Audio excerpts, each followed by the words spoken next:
Hello everyone, welcome back to our channel. In today's video, I'm going to show you how to fix the privacy extension for WhatsApp Web when it's not working properly. First, clear your browser's cache and cookies. In Chrome, click the three dots in the top right corner, go to Privacy and Security, and select Clear Browsing Data. Make sure to clear both cache and cookies. This helps your browser load the most recent version of WhatsApp Web and the extension. Next, check your other browser extensions. Sometimes other extensions can interfere with your privacy extension. Go to your browser's extensions tab and try disabling or uninstalling conflicting extensions.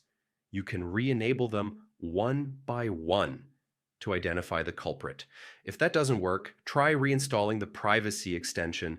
Uninstall it first, then install it again from the Chrome Web Store. This often fixes hidden glitches or bugs. Finally, refresh WhatsApp Web to apply all changes. If the extension still doesn't work, consider reaching out to the extension's support team for further help. And that's it. Following these steps should get your WhatsApp Web privacy extension working again. Thanks for watching. Don't forget to subscribe to our channel, and I'll see you in the next video.